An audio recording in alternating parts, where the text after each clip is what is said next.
नमस्कार, मैं सिरांधा आप सभी दर्शकों का अन्नदाता कार्यक्रम में स्वागत करती हूं। किसान हमारे देश के अन्नदाता हैं और वही हमारे देश के भाग्य विधाता हैं।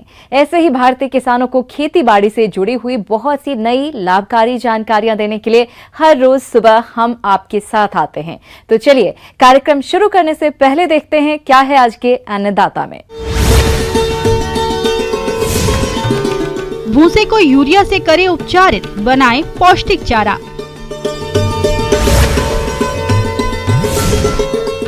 पोटैटो प्लांटर किसानों के लिए है बहुत उपयोगी। राज्य में फसलों की कटाई लगभग समाप्ति की ओर है और ज्यादातर किसान फसलों की गहाई के बाद जो भूसा बचता है उसका इस्तेमाल पशुओं के चारे के रूप में करते हैं। अगर किसान इस चारे को यूरिया से उपचारित करे तो इसकी पौष्टिकता को बढ़ाया जा सकता है, जिसे पशु बड़े चाव से भी खाते हैं। इसीलिए किसान अपने स्तर पर सूखे चारे को यूरिया से उपचारित कैसे करें, आइए जानते हैं। ये हम यूरिया ट्रीटमेंट उपचारित करवा रहे हैं, यूरिया उपचारित भूसा करवा रहे हैं। ये भूसा से भी होता है और आपका लाड़ा से भी होता है, या मकई का डंठल से भी आप करवा सकते हैं। इसको जो है करवाने के लिए 100 केजी भूसा, उसमें हम जो है 40 लीटर पानी डालते हैं और 40 लीटर पानी के साथ ही 4 केजी यूरिया घोल के हम उसमें डालते हैं। और घोलने के बाद एक लेयर पानी डालते हैं और एक लेयर फिर सूखा भूसा जाता है। और इसको फिर हम जो है पैक करके 21 दिन के बाद हम इसको खोलते हैं। खोलने के 5 दिन के बाद खोल के हम इसको छोड़ देते हैं, जिससे कि जितना भी इसमें गैस बना हुआ रहता है सारा निकल जाता है। और जब ये हम गाय को देते हैं तो बहुत पसंद से खाती है।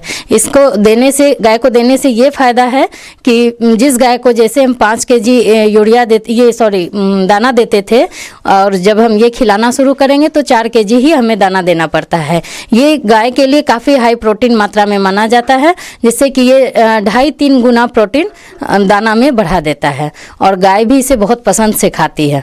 और अगर दाना कम भी रहे तो भी दूध की मात्रा उतना ही रहती है, दूध कम नहीं होती है। ट्रीटमेंट जो है 21 दिन के बाद ही खोले और खोलने के बाद भी उसको 5 दिन तक छोड़ देना चाहिए। और अगर 21 दिन से पहले यदि हम खोलते हैं तो वो सही तरह से उपचारित नहीं होता है। दूसरा, उसमें यूरिया का मात्रा का गंध बहुत ज़्यादा आएगा।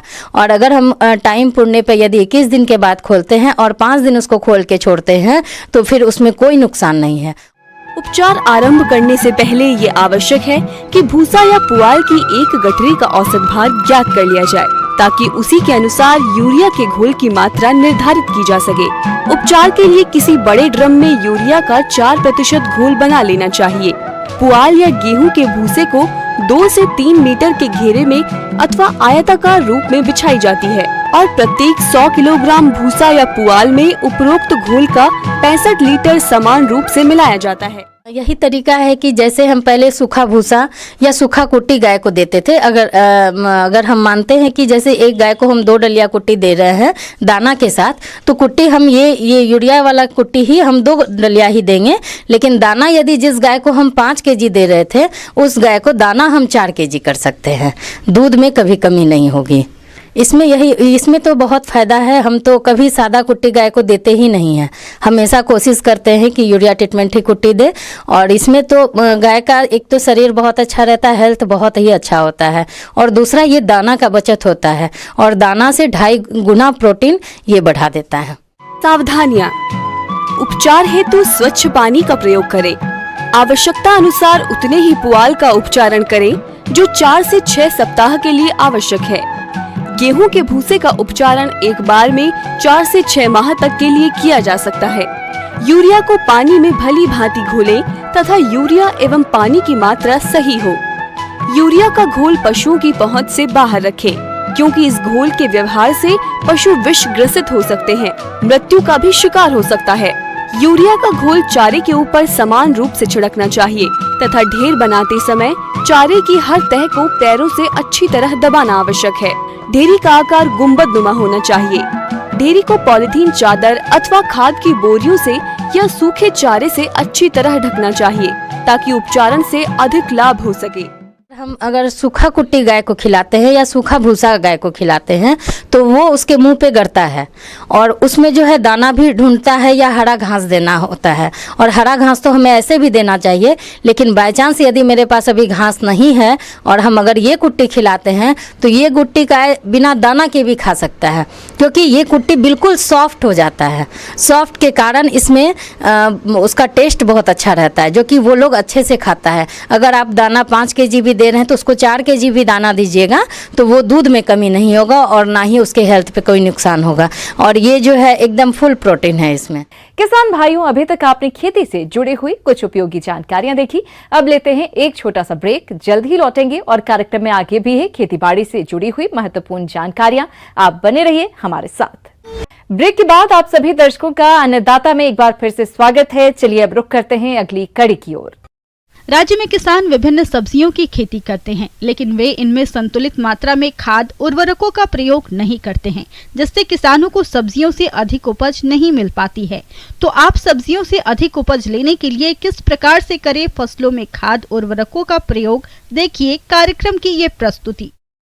नमस्कार, आज किसानों से बात करेंगे कि ये जो सब्जियां हैं हमारे पास, जैसे शिमला मिर्च है, टमाटर है, भिंडी है, अदरक है, बीन्स है, आजकल किसान उगा रहे हैं जैसे, और किसान लोग अच्छी गुणवत्ता का इन सब्जियों का उत्पादन ले सकते हैं अगर पौष्टिक ये उर्वरकों का प्रबंधन अच्छी तरह से किया जाए। किस समय पर कौन सी खाद फसल को डालनी है।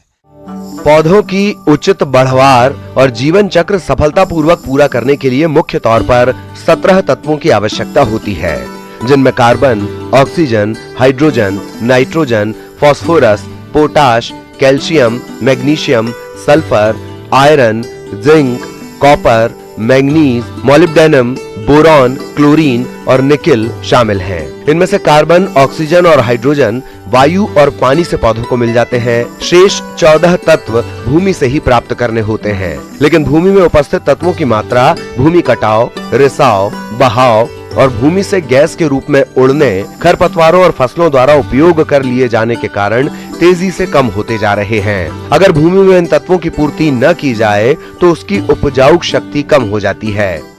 तो अगर हमने शिमला मिर्च को उगाना है तो इसमें प्रति बीघा कम से कम 18 से 20 क्विंटल गली सड़ी गोबर की खाद का प्रयोग करें। 18 किलो यूरिया प्रति बीघा चाहिए होता है और 38 से 40 किलो सिंगल सुपर फॉस्फेट की ज़रूरत रहती है और 7 से 8 किलो म्यूरेट ऑफ पोटाश की ज़रूरत रहती है। तो जहाँ तक गोबर की गली सड़ी गोबर की खाद की बात करें या सिंगल सुपर फॉस्फेट और म्यूरेट ऑफ पोटाश की बात करें, जब हम खेत को तैयार करते हैं और हमने ट्रांसप्लांटिंग करनी होती है पौध की, उस वक्त हम गोबर की खाद, सिंगल सुपर फॉस्फेट और म्यूरेट ऑफ पोटाश का प्रयोग करते हैं। और ये जो नाइट्रोजन की मात्रा है, आधी मात्रा तो हम डाल देते हैं जब हम ट्रांसप्लांटिंग करते हैं उन दूसरी खादों के साथ।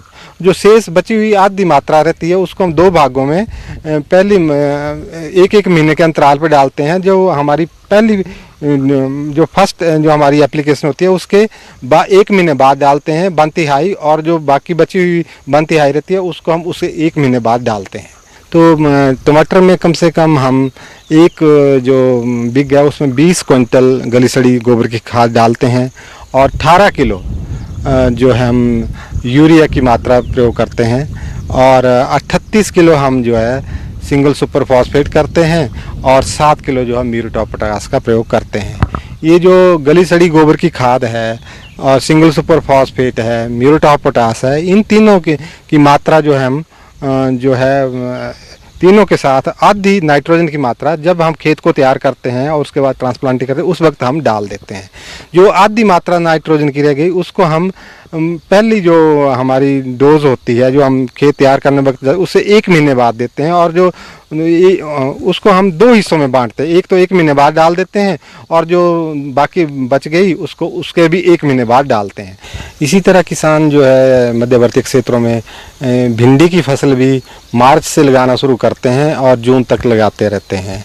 भिंडी में कम से कम 8 से 10 क्विंटल प्रति बीघा के हिसाब से हम गली सड़ी गोबर की खाद डालते हैं और 8 से 10 किलोग्राम हम यूरिया प्रति बीघा के हिसाब से प्रयोग में लाते हैं और सिंगल सुपर फॉस्फेट जो है वो 25 किलोग्राम प्रति बीघा में प्रयोग करते हैं और म्यूरेट ऑफ पोटाश 7 किलोग्राम प्रति बीघा के हिसाब से प्रयोग में लाते हैं। जो गली सड़ी गोबर की खाद है, म्यूरेट ऑफ पोटाश है, muriate of potash, single super phosphate और नाइट्रोजन की, यूरिया की जो आधी मात्रा है, हम जब हम खेत को तैयार करते हैं उसी वक्त डाल देते हैं।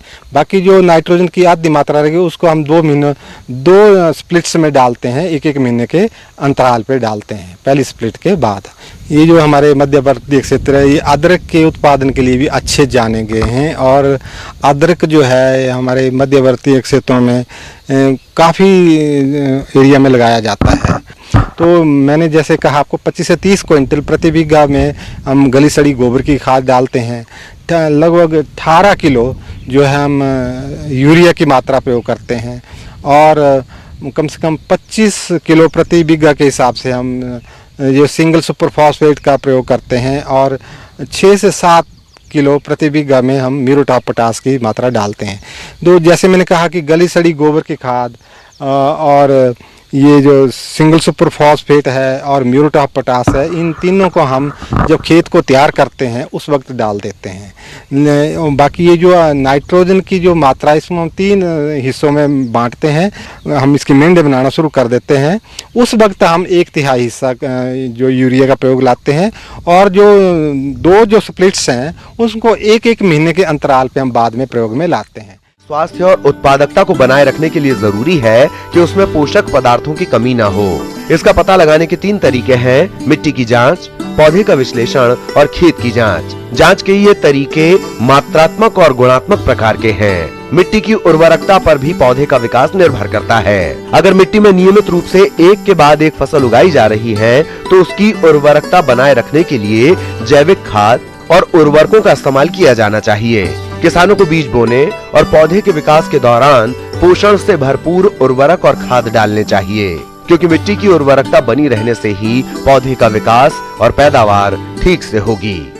तो इस तरह किसान अगर सही मात्रा में बैलेंस्ड, जिसको फर्टिलाइजेशन जिसको कहते हैं, सही तरीके से खादों का प्रयोग करें तो किसान अच्छी गुणवत्ता की पैदावार ले सकते हैं।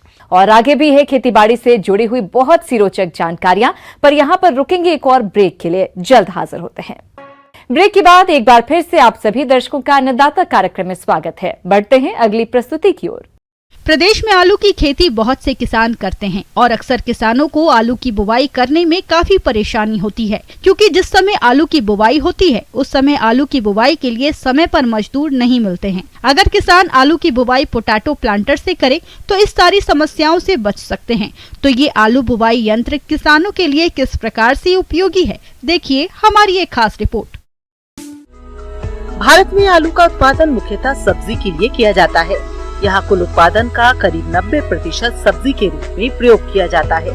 इसके अतिरिक्त इससे अच्छे प्रकार का स्टार्च और अच्छा प्रोटीन भी मिलता है। किसान भाइयों, आलू की खेती बड़े पैमाने पर की जाती है, लेकिन देखा जाता है कि किसान भाई आलू की बुवाई मेड़ बनाकर हाथ से करते हैं, जिससे एक तो श्रम, समय और लागत अधिक लगता है, वहीं दूसरी ओर कई बार मजदूर समय पर नहीं मिलने से बुवाई में देरी भी हो जाती है और फसल की लागत भी बढ़ जाती है। ऐसे में किसान परेशान रहते हैं कि वह क्या करें, कैसे समय पर फसल की कम लागत में बुवाई करें।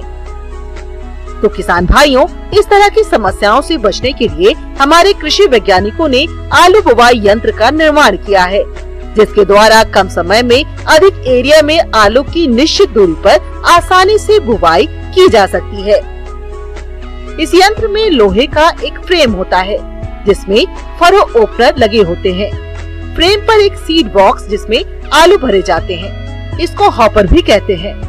इसमें कतारों की संख्या अनुसार 2, 3 या 4 घूमने वाली डिस्क लगी होती है, जिसमें आलू के साइज के होल कटे होते हैं। यह डिस्क चेन द्वारा ग्राउंड व्हील की सहायता से घूमती है, जो कि फ्रेम पर लगा होता है। सभी डिस्क के पीछे एक एक सीट लगी होती है, जिस पर आलू डालने वाले व्यक्ति बैठते हैं। फ्रेम के पिछले भाग में फरो ओपनर के पीछे मिट्टी चढ़ाने वाले रेजर लगे होते हैं, जो कि कुंड में आलू गिरने के बाद उसे फौरन मिट्टी से ढक देते हैं और उस पर मिट्टी चढ़ाकर मेड़ बना देते हैं। किसान भाइयों, हाथों से प्रति हेक्टेयर खेत में आलू की बुवाई करने पर कुल खर्च औसतन 6,000 रुपए आता है। वहीं दूसरी ओर 1 हेक्टेयर खेत पर पोटैटो प्लांटर द्वारा आलू की बुवाई करने पर औसतन कुल लागत खर्च 3,000 रुपए आता है। इस प्रकार किसान भाइयों, हम कह सकते हैं कि पोटैटो प्लांटर द्वारा आलू की बुवाई करना लाभप्रद है। किसान भाइयों, पोटैटो प्लांटर कई तरह के होते हैं। यंत्रों की कीमत इसमें लगी डिस्कों के आधार पर निर्धारित होती है। तो किसान भाइयों, यदि आप पोटैटो प्लांटर खरीदना चाहते हैं तो यंत्र की कीमत और इस पर मिलने वाले अनुदान के बारे में जानकारी के लिए आप अपने नजदीकी कृषि विभाग से संपर्क करें।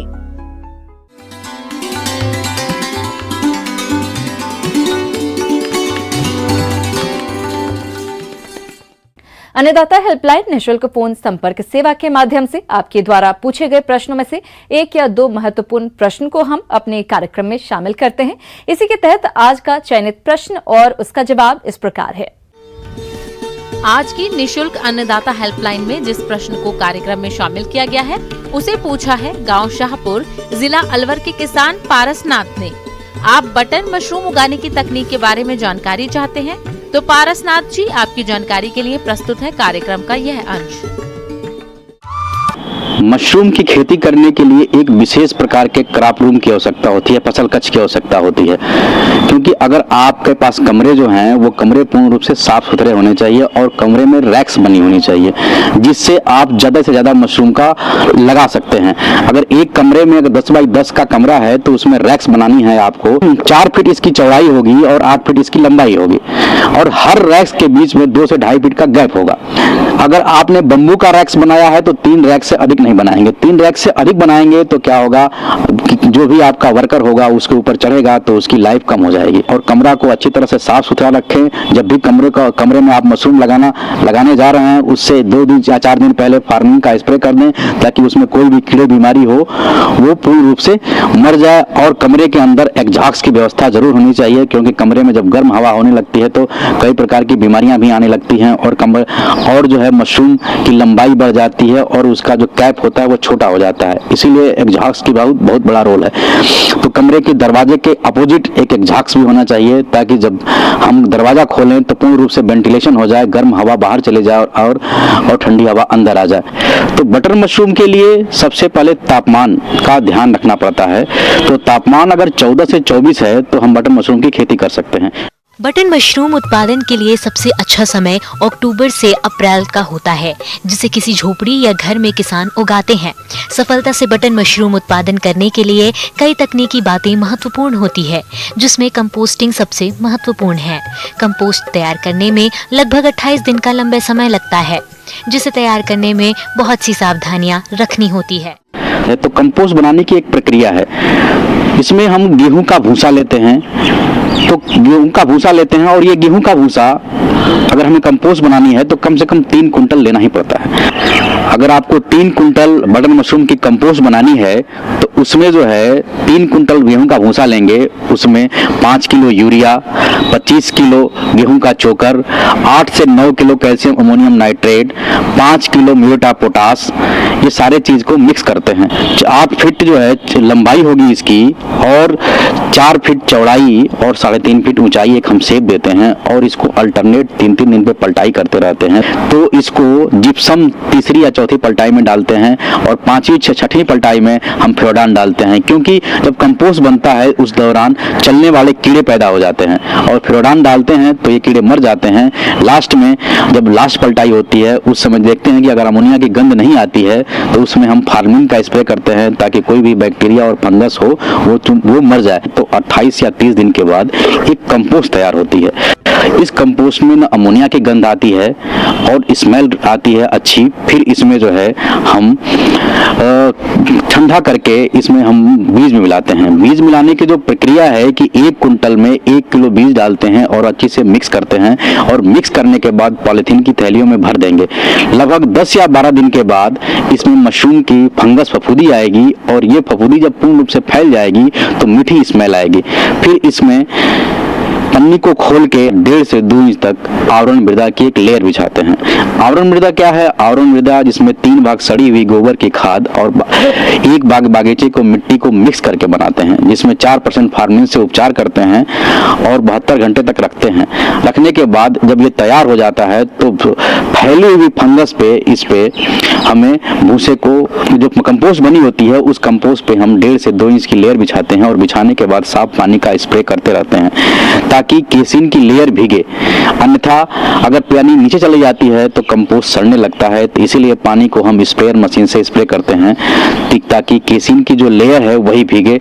और 10 या 15 दिन के बाद उस मशरूम के छोटे छोटे पिनहेड्स आते हैं और 20वें दिन ये मशरूम पूर्ण रूप से विकसित हो जाता है। और जब विकसित हो जाता है तो इसको हम घुमा के ऐंठ के तोड़ लेते हैं। तो लगभग पहली अवस्था जो होगी और लास्ट अवस्था लगभग 35 से 40 दिन तक इसमें मशरूम निकलता रहेगा। जो 20 से 25 ग्राम का मशरूम होता है घुमा के तोड़ लेते हैं और तोड़ने के बाद जब उसमें खाली जगह होता है तो उसमें केसिन सॉइल को भर देते हैं ताकि उसमें से दोबारा मशरूम आ सके। तो ऐसे है और ऐसे जो है मशरूम की हम खेती कर सकते हैं। मशरूम को तोड़ाई करने के बाद जो नीचे का भाग होता है उसकी कटिंग करते हैं और कटिंग करने के बाद जो है पोटेशियम मेटाबाइसल्फाइड में इसको धुलते हैं और धुल के पैकिंग करके पॉलिथीन की थैलियों में हम इसको मार्केट में बेच देते हैं। लगभग रूम टेम्परेचर पे 2 दिन तक इसको रखा जा सकता है। ज़्यादा दिन को रखने के लिए 3 से 4 दिन रेफ्रिजरेटर में रख के भी हम इसको आसानी से मार्केट में बेच सकते हैं, लेकिन इसकी सेल्फ लाइफ बहुत कम होती है, इसीलिए आप कोशिश करें कि 2-3 दिन के अंदर इसको बेच दें। अन्यथा इसका जब काला पीला पड़ जाता है तो मार्केट में उचित रेट नहीं मिल पाता है। ध्यान रखें कि मशरूम की जब आप बटन मशरूम की खेती करेंगे तो आपको जो है कंपोस्ट में बिजाई करने के लगभग 15 दिन तक आपको पानी नहीं देना है। जब आप उसमें मशरूम के फंगस फैल जाते हैं और उसमें आवरण मृदा जब हम बिछाते हैं उसके बाद हमें साफ पानी का स्प्रे करना है और पानी स्प्रेयर मशीन से ही देना है, क्योंकि अगर आप स्प्रेयर मशीन से पानी नहीं देंगे तो पानी जो है कंपोस्ट के अंदर चला जाएगा तो कंपोस्ट खराब हो जाएगा। तो स्प्रेयर मशीन से जो है फव्वारा जो है पतला करके और हम स्प्रे करते हैं ताकि पानी केसिन के अंदर ही जाए। और जब पतला फव्वारा रहता है तो पूर्ण रूप से केसिन के अंदर तक पानी जाता है, अंदर नहीं जाता है। और पानी आपको डेली देना है, पानी इतना देना है ताकि केसिन सॉइल की लेयर न सूखे। अगर केसिन सॉइल की लेयर सूख जाएगी तो फंगस हमारा ऊपर नहीं आएगा और ऊपर नहीं आएगा तो हमारा जो है फ्रूटिंग बॉडी अच्छी बन नहीं पाएगी। इस तरह की सावधानी बरत के अगर आप मशरूम की खेती करेंगे तो आपको काफी जो है परेशानियां नहीं उठानी पड़ेंगी और आपको कम लागत में अधिक उत्पादन प्राप्त किया जा सकता है। मान लीजिए आपको 17 फीट चौड़ी, 30 फीट लंबी और 8 से 14 फीट ऊंची झोपड़ी में बटन मशरूम का उत्पादन करना है, तो इसमें लगभग 5 टन कंपोस्ट आएगा, जिसमें लगभग 1 टन मशरूम का उत्पादन होगा। और वर्तमान में 80 से 100 रुपए प्रति किलोग्राम मशरूम का बाजार भाव है। इस हिसाब से 1 लाख रुपए कुल आय होगी। जहां तक लागत की बात है तो झोपड़ी और झोपड़ी के अंदर रैक तैयार करने में 45 से 50 हजार रुपए की लागत आ जाएगी, जो कि 2 से 3 साल तक चलता है। और 5 टन कंपोस्ट तैयार करने और श्रम इत्यादि पर लगभग 30 हजार रुपए का खर्चा आता है। इस हिसाब से पहली बार तो 20 से 25 हजार रुपए ही शायद शुद्ध आय होगी, लेकिन उसके बाद आप एक झोपड़ी से आराम से 50 से 60 हजार रुपए कमा सकते हैं। लेकिन मशरूम का कार्य करने से पहले प्रैक्टिकल ट्रेनिंग बहुत जरूरी है। आपने सावधानी से अगर अच्छी तरह से आपने कमरा साफ सुथरा रखा तो बीमारियां नहीं आती हैं और बीमारियां नहीं आती हैं और इससे आपको कोई दिक्कत भी नहीं होती। किसान भाइयों, अन्नदाता आपकी सेवा के लिए संकल्परत है। कृषि संबंधित समस्या एवं सुझावों के लिए आप हमें इस पते पर संपर्क कर सकते हैं। प्रोड्यूसर अन्नदाता, news 18 Rajasthan, Ramoji film city, Hyderabad 501512। साथ ही आप हमें ईमेल भी कर सकते हैं। हमारा ईमेल है p18annadataraajasthan@nw18.com। इसके अतिरिक्त आप हमें निःशुल्क हेल्पलाइन नंबर पर सोमवार से शनिवार सुबह 10 बजे से शाम 4 बजे के बीच संपर्क कर सकते हैं। किसान भाइयों, अब समय हो रहा है आपसे विदा लेने का, तो हमारी पूरी अन्नदाता टीम को दीजिए इजाजत। नमस्कार।